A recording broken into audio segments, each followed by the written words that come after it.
Hey everybody, what's up? Welcome to Life in a Show. I'm your host, Jason Wojo. On Life in a Show, we help people make more, work less, and create lives and businesses they love. I am joined by my Polish co-host, Polish Peter. What's up, dude? Hey man, so I'm excited about this particular episode because I am going to discover on this episode, actually afterwards, whether or not I want to still be friends with you or not. I was thinking the exact same thing. And this is where our relationship could be in jeopardy right now, Peter, if we don't pass our own tests for each other. Fingers crossed. That's right. And so for our listeners, what Peter and I are going to discuss, which is, in all seriousness, this is probably, I'd have to say, man, one of the most important influences on your success ever. Like out of everything you can think of, this is one of the big ones. And what we're going to talk about specifically is the importance of the people you surround yourself with. And I know it may sound like it's not that big a deal. Trust me, it's a huge deal. Yep. Because think about it this way. Those people, whether we realize it or not, have influence on you because based on what they talk about, based on what they share with you about the beliefs and things like that. And pretty soon, think about your subconscious start picking things up. And it starts to convert into more of a conscious level and you're going to operate in a certain way. So, but before we get in there, you mentioned something before we started recording about how it was when we were kids. Dude, it's kind of funny. Like, most of our parents, and we thought at the time they were being killjoys. They just don't want us to have fun. They don't, and they don't understand. But think about this when you were a kid, did your parents try to tell you like, hey, maybe you shouldn't be hanging out with Johnny or Sally, right? And it's because they saw something in that kid that we didn't see. Now we were immature, probably, at least I was. And we just wanted to have fun with them when we wanted to hang out. But meanwhile, they're kind of getting into trouble. Maybe they're talking back to teachers. Maybe they're, doing things that they shouldn't be doing as kids. And your parents saw that and they wanted to advise us because they knew the importance of this. They knew the importance of us being around the right kinds of people and how they can either keep us on the track and help us along the right track or get us off track and get us in the wrong track. Right. Did you say you were a little immature when you were younger? So maybe continue to this day, in fact, so I'm not. Have you ever have you considered that maybe their parents called your parents and said, listen, I don't want Johnny to hang out with Wojo anymore. So can you just talk to him not to go hang out with my Johnny? That's possible. Has your mom ever told you that about me? Peter, well, not before she, I guess, knew you. But listen, this is a really important topic because when you think about it, when we were young, when we were kids, we're kind of living in the moment, right? It's about fun. It's about enjoying life and things like that. So if other kids are fun, we're going to want to be fun.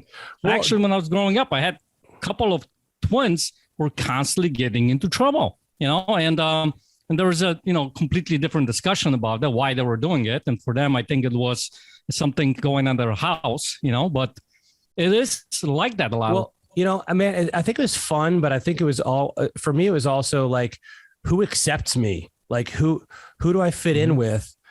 And that was a part of it too. Because, I'm relatively introverted. And so for me, the way it usually worked was more of the nerdy kids were more accepting because they're kind of introverted too a little bit. So it was easy for us to be introverted together versus somebody who I was intimidated by people that were really extroverted and, could control the room and people want to be around them. I always shied away from that because I felt very intimidated.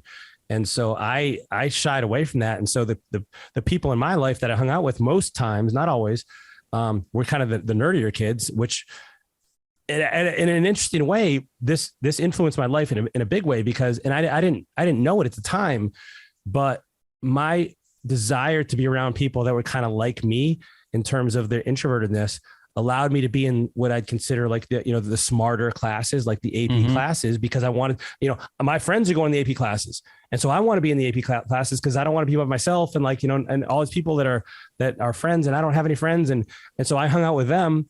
And I was forced to kind of accelerate my learning in a way. And so I was always kind of this is going to sound funny, but it's true. I was kind of like the dumbest kid in the smart classes where my smart friends, quite frankly, would help me through these and teach me and we'd be friends. And so I was kind of dragged along in their wake.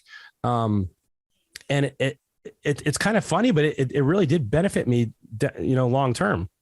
Yeah, I mean, it's a really good point that you put out there because of the fact that if you really think about it, And it just popped into my head as you were talking, at one point in your life, in your 20s, you were a quote unquote, wannabe scientist, right? So I wonder if that had any kind of influence on you to, being more like a nerdy and being smarter kids and things like that to get into that kind of a school. So you do that kind of a work, right?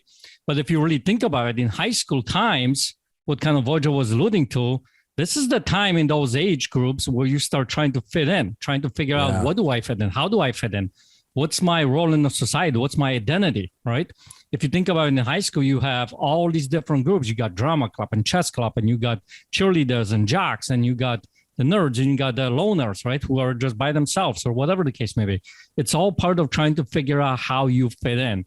And I think one of the things that you mentioned, which is really important to figure out, is the underlying reason for that. And I think it is being accepted, feeling like you matter, right? Feeling like you're enough, feeling like, you're loved, like you're accepted by other people. And that's why we tend to gravitate to certain groups of people with certain people, because they give us that, make us feel good about ourselves and allow us to, quote unquote, in a way, kind of survive, right, in this world. So, but the thing is, sometimes that is not the most beneficial way for us to live in life, because guess what? A lot of times those people who give us that may not be the people who are going to help us get into the future, get to where we actually want to get to. And that's what we're discussing here on this particular podcast, because when you start looking at that, you start questioning, okay, what kind of people, who do I need to surround myself with to be able to live my vision? Because if you've listened to our episodes, at least one on this Life on Our show here, you probably heard us talk about creating your vision, the Life on Our vision. And what that means is, what do I want to have in the future? Who do I need to be? Those kinds of things, right? In all the different areas of our lives. So when you start looking at your vision, you start looking at all those different areas of your lives, you start to have to ask yourself, who do I need to become to be able to live that vision? And once you start asking, who do I need to become? The next question kind of becomes is, well, who do I need to surround myself with so I can become that person? Because here's the thing, Wojo, you kind of alluded to this, and I want to kind of maybe explore that a little bit, is do you become a certain person by surrounding yourself with certain people? Well, I think you do, man. I think it has a huge influence on you. So, and as you're talking, I was thinking about when I went through, when I look at almost every interest I've had, so I started playing guitar, when I was 13 years old, and I started seeking out other musicians. And those musicians made me better on guitar. When I started getting into, you're better on guitar? Yeah, it totally did, man. Because then we would jam. They'd learn new songs. I'd learn new songs. We'd share them with each other. We would, we'd help each other, and we'd get better. And when I, for instance, when I got into martial arts like that, I started hanging out with people who were into martial arts. And so what I've realized is really from every aspect of something that I've wanted to do, I've benefited from someone else in that area in a tremendous way. And so I think that's what you're saying is totally true. And now the part for me that I didn't really put together until much later was for me, I did realize that I wanted to be around other people that were doing what I wanted, that I was interested in, but I didn't have any real intentionality behind it. It was kind of just hey, I don't want to go rock climbing by myself. Who can I find to go rock climbing with? Hey, I don't want to, race motorcycles by myself. Who do I know that will get into it or is in it already? And so I think it's natural for people to want to form communities around activities. But what you're talking about is kind of next level, because you're looking at your vision, in every area of my life, who do I know? And ideally what's really cool. Now, the problem I had when I was younger is I had my groups of the people that I hung out with were very segregated, meaning okay, here's my guitar guys over here, but they're this is the thing we have in common with them, but I don't really have much else in common with them sometimes. And here over here are my introverted smart friends, but maybe some of them play music, some of them don't. But but gosh, I want to play some sports and they don't do this. And so I had all these different groups of people that I kind of bounced in and out of without feeling fully connected with any of them, because I had so many different interests. Now, why this is relevant now is because your vision has many different areas of it. And so what I think is important, like as we get older, like how can we find people that have a lot of these things instead of just a single thing? And people that are good or developed or experienced in many different things that like kind of you have a lot in common with instead of one thing. That's how I kind of think about it. You know, for instance, we just went on a snowmobiling trip. We did a Get a Life getaway in Denver, which was a blast. And then we went out Northwest Colorado and we did some snowmobiling, which is a blast. And I think of who was in that house with us. You know, we have people that are, you know, becoming, you know, national speakers, but yet they're also going snowmobiling with us. And yet they also work out and they also do all these other things and they encourage us for our stuff. And like, we have some people that were in different business ventures. So we have business things in common with them. And we had all like this group of people that have so many things in common and we're all there to help each other do it together. Like where it's like kind of like next level, I think. Yeah. And then you have some people who literally ride into a tree. Yeah, like your co-coach. Yeah. Not mentioning any names. If you're listening, I'm not mentioning any names. Trees are not for being, you know, hit. But here's the thing. Let's think about this for a second, because when you look at your vision, you know, there is your relationships, there is the visions for your needs, your wants, and when even just a relationship with your spouse or significant other, relationship with your kids, with your parents, with your brothers, sisters, whoever it might be, right? Yep. And then you start looking at the spiritual needs, or you start looking at no regrets, or whatever the area of your life that you're putting on your vision, and you're putting this quote unquote, almost like a perfect life that you want to live. One of the first things that I ask all of my students is, who do you need to become in order to live that vision? So a lot of times what needs to happen is the person needs to become vulnerable. Let's say when it comes to relationships, right? The person needs to become maybe unstoppable, maybe needs to be fearless in order to go and tackle some of those things that they've never done. Those are the qualities that a lot of times pop up as far as people need to become. Maybe I'm peaceful. Maybe I am, you know, present. Maybe I'm intentional, whatever it might be. So when you start looking at that perspective, the next question becomes, is the people who I hang out with currently, people who I'm around with, are they vulnerable? Are they intentional? Are they present? Are they the types of people who, when I look at them, have those qualities? Because when you start looking at that, then if they are vulnerable, right, you probably notice that, and you start noticing that setting, you probably become a little bit more vulnerable. And you start gaining more confidence in order for you to be able to not only do it in that little circle, but then you start moving outside of that circle to be more vulnerable, let's say, entire life that you're part of. Make sense? Yeah, man. But I think also like that's, so what I heard there is like, number one, listen, if you're trying to get in shape, you're not going to want to get advice from people that are out of shape. You can't. What are you going to learn from them? Right. That's right. You got to be getting around people who are in shape, because that's going to make you want to be in shape. They're going to share what they've done to get in shape, and they're going to help you get in shape. Don't take relationship advice from somebody who's been divorced 3 times. Right. Don't take business advice from somebody who's broke. Right. And financial advice from somebody who's broke. Like, you got to find people that are where you want to be, because Peter, to your point, like, I think one of the easiest ways to get to become that person you need to be achieve your vision is by being around those people that are already that. Like, yep. You can't help, in my experience, and you kind of alluded to this, I don't think you can help but start to absorb whatever it is, energy. And I don't mean that in a woo-woo way. I just mean like in a habits way, maybe in a mindset way. You can't help but absorb these things from people around you, right? If all your friends are, if you're trying to lose weight, for instance, as an example, and all your friends are going to the bars and drinking beer and eating pizza and all this, like, I'm not sure. I think that's going to rub off on you, and I'm not sure you're going to hit your goal. So, like, I think, to your point, to become somebody, the easiest way is to be part of a group that's already like that. Well, I will tell you this, when we do the events, whether it's a Gear Life Giveaway or Business Builder, me and you go work out, right? Yeah. And one of my hardest workouts is when I'm working out with you, because one of the things is I have my expectations of myself that I can do better, and you have different expectations of me in that particular time. If you think about it, the last event that we went to, the Get Life giveaway that we had in Raleigh, we work out on day 2, and we did legs, right? We could barely walk. Right. And I will tell you this, that normally I wouldn't go that far. I wouldn't, but there is something that happens when we start looking at the expectations of our peers. Yes. Right. Yes. So when you start looking from that perspective, you start noticing how we tend to operate in life. And by the way, we said this earlier on the podcast.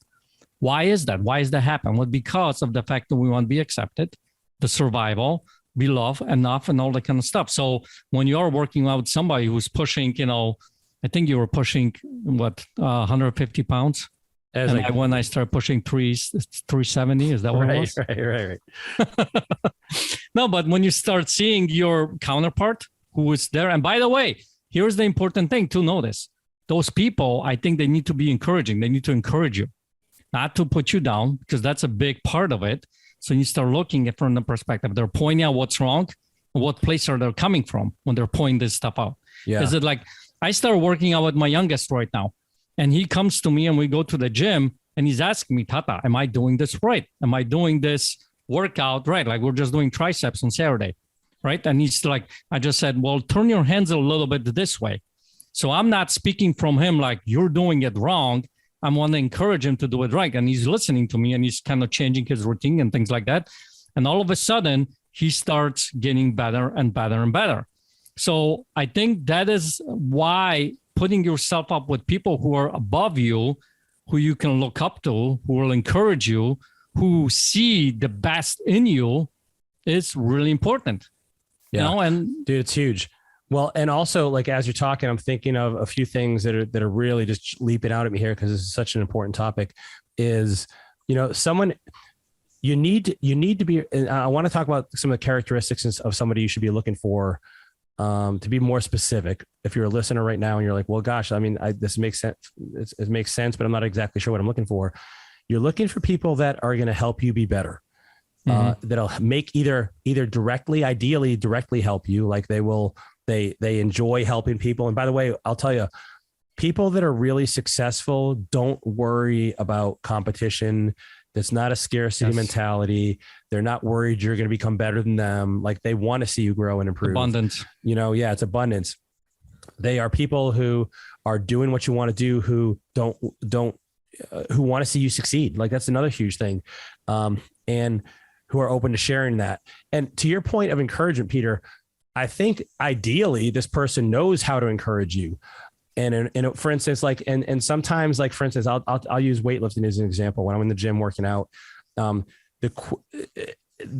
not the kind of guy who's like, I'm not motivated by someone being like, oh yeah, come on, you can do it. Like, go, Jason. Like, I'm more of like someone yelling at me, for instance. Like, I respond to that. And so somebody else may not, though. And so the person but it's all within the realm of still wanting me to help me. Yep. So they still want to help you. So you got to really discern their intentions. Do they really want to help you, or are they kind of trying to sabotage you? Are they excited for your success, or are they going to be envious or jealous of your success? Are they good in this area that you want to improve, or are they struggling themselves? Because sometimes people, when you get better and when you become successful, some people feel very threatened by that. And so you just got to make sure that this isn't someone who's feel threatened by that. Yeah. Good example in that area, it's like business, because one of the things that we ultimately want to get good at is making money, right? A lot of us do. So we start looking for those people who are making a ton of money, and whether it's on the intranets, there is a lot of that going on there, right? People are driving Lamborghinis and they're got all this money and things like that. But I would encourage you to start looking at that.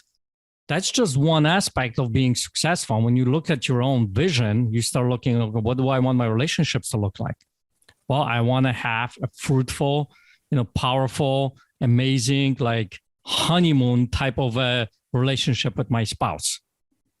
So then you ask yourself, well, that person that I want to follow, do they have that?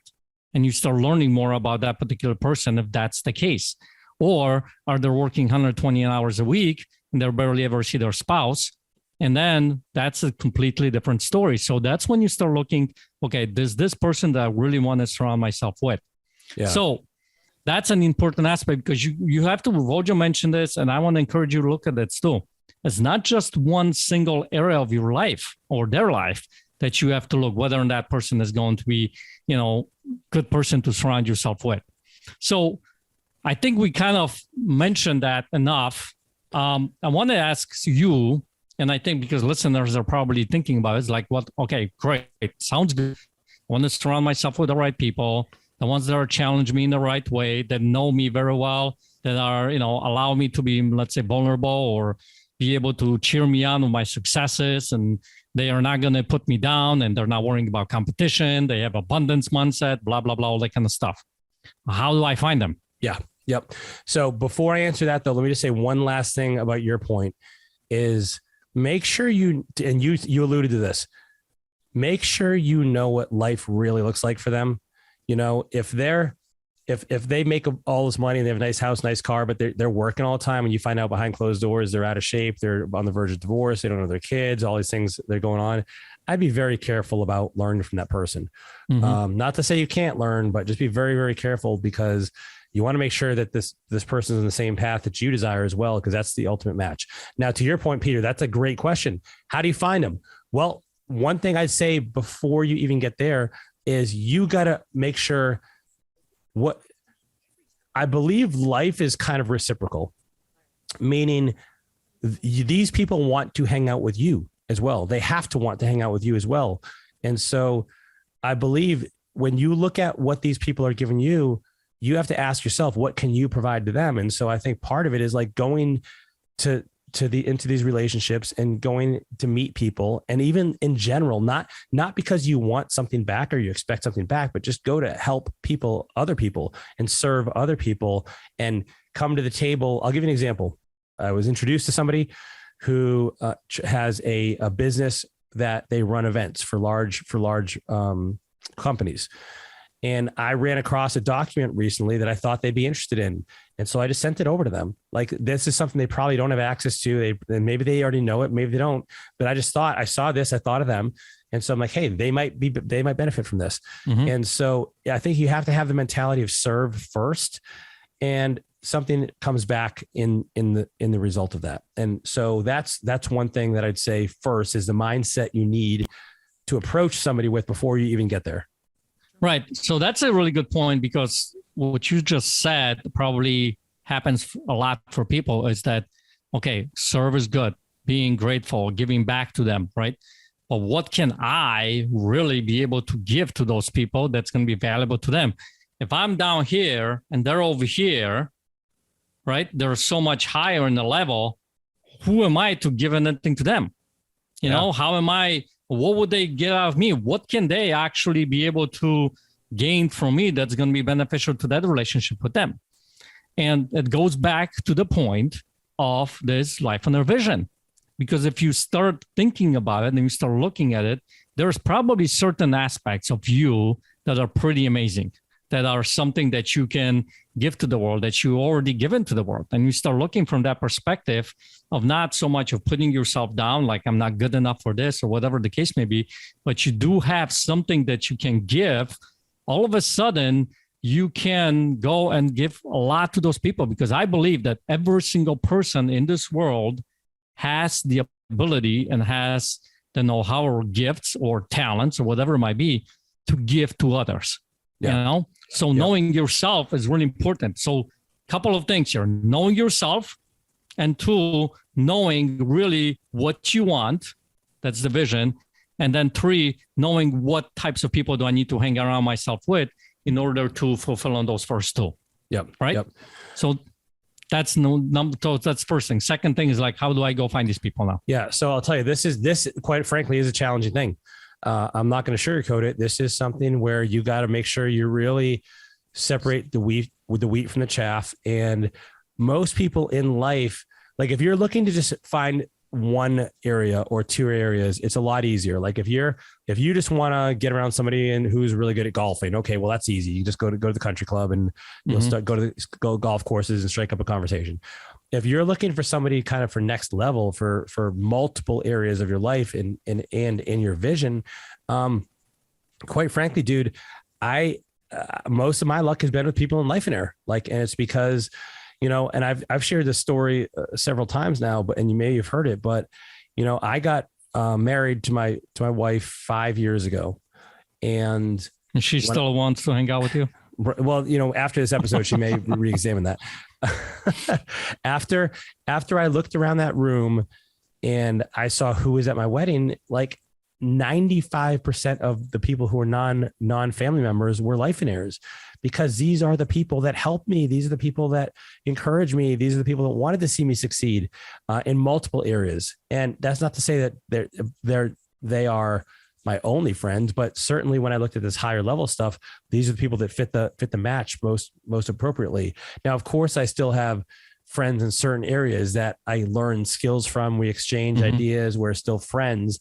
But it's not quite the same. So I want to, first of all, acknowledge the difficulty of finding these people. It is a challenge, but they're out there. Yeah, they are. And, here's how I look at it is I think you're going to start seeing clues, and you start going for these people and start reaching out or showing up at the events or putting yourself out there in the world and start talking with people. You're going to start seeing the clues from the conversations that you are with to see whether or not these are the people that you want to hang out with. Yeah. Think about it this way. We just mentioned several of them. We talked about the abundance mindset, right? How are they talking? Are there more of an abundance or scarcity? Are they putting others down? They're talking bad about other people, or they are someone who is really encouraging you or others about it. Are there the types of people? Well, here's a big one that I start seeing a lot of it in Life on Air. Sometimes you have people who will tell you what you want to hear, and then there are people who will tell you what you need to hear. And that's one out of my entire life. I'm 25 right now. For the past 25 years, Life on Air has been the first place that I've actually been able to find, on the serious side of things, people who will actually tell you what you need to hear. Because when you're in that room, right, and you share something about your life and you pour yourself out, somebody is always wrong. Either it's you or the 25 other people in the room. And guess what it is, right? So those clues, I think, are going to start to reveal to you whether or not these are the types of people that you want to hang out with. And by the way, you find one person, right? And then you start, maybe they introduce you to somebody else. There's another friend. And then there's another friend. And before you know, you start surrounding yourself with a group of people that are really helping you out. Well, to that point, man, like, you've heard this before, misery loves company. Well, so does success. And so, I love what you said. If you meet one good person, chances are they may know another good person. And like, it's kind of like contractors, right? If you're flipping a house and you find a good plumber, well, they probably know a good electrician or a good HVAC person. And so that's another great way to do it is find good people. And then those people typically like to be around each other. Successful people don't sit around complaining about everything. They're not cynics and pessimists. And like, so look for clues. Like what Peter's saying is totally true. Like people will reveal themselves, and, and also listen, you got to catch yourself sometimes too. Like if you find yourself being negative, you got to ask yourself, okay, is someone successful going to want to be around me? If I'm always complaining and I have excuses for everything and I'm playing the victim, like I don't think so. I don't say that to be harsh or minimize any of the challenges that you might be going through right now. But what I would even ask yourself, like, how, if I were so-and-so, what would they do right now? Like pick the name of somebody who you look up to and who you really know though, right? Not just on Facebook. Did I say Facebook? I meant Facebook. And someone who you really know, what would they do? And so you gotta kind of work on this yourself. And that's going to lead to you attracting these people as well. I think when you start to take on a successful mindset and abundance mindset and things we talked about earlier, you also attract those people. It's not like you just have to go and find them, but they'll start to be attracted to you as well. It's kind of like both.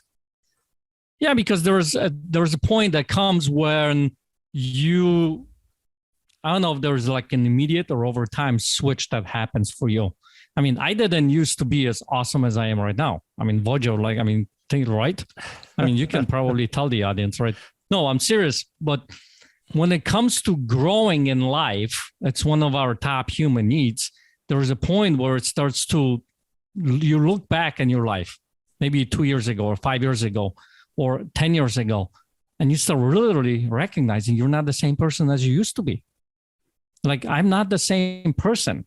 So that gives you an idea whether or not you're moving in the right direction. So sometimes past will tell you whether or not you're surrounding yourself with the right people. And if you're not, if you're worse on, life, your life, literal life, will going to tell you whether or not you surround yourself with the right people. Because think about it this way. If you are living in a van down by the river, you're probably not surrounding yourself with the right people, right? Whereas where you are better in life, where you had that vision and you're on vision 2.0 in your vision, because now you have to update your vision. All of a sudden you start, okay, I'm probably surrounding myself with the right people because I'm gaining confidence, or I'm not the person I used to be 2 years ago. I'm much different, much better, or whatever it might be. Yep. And those indicators, those clues are going to tell you how you are living in life. Well, and to that point, man, like, so all this means in the end is you may have to adjust who you hang out with. You may have to find new friends. You may have to become part of a different circle. These are all things I want you to not be afraid of or hesitant about, but realize that, like, if these are happening and good things are happening in your life that are in alignment with your vision, then you're on the right track. You're doing it. Like, and you also got to be okay with it that not everybody is going to want to do this. Like, not everybody is going to want to accompany you on this journey. And that's right. It's okay. And you just, love on them, love on everybody. Like, even if you have negative people in your life that you are getting away from, still love on them, accept them and love them where they are. But they're not going to help you get to where you want to be. So you just got to be cautious of that. Yeah. So I think this is a good episode. At the end of it, I feel like on a scale of 1 to 10, I think maybe I still want to be friends with you. I'm gonna have to sleep on it, but yeah, I think we might be okay. So, by the way, when your friends tell you might have to sleep on it, that's something that gives you a clue whether or not he should be your friend. Well, we hope you guys enjoyed this episode. We certainly, listen, this is one of the top ones. Like, this is a keystone indicator and influence on your success. So really, really, really focus on being the right person and being around the right person as well. We enjoyed this conversation. We would love it if you would like, share, and subscribe to the podcast, and join us on our new Facebook page, man. This is awesome. It's a growing community. It's a private group that you have to request access to, but you can find it very easily. And come join us, because we're having great conversations going on there every day. Just literally, I think a couple of days ago, somebody posted about, like, hey, how do I make the transition out of my W-2 to going out on my own? We have people, just all kinds of great conversations. So come join us over there. Yeah.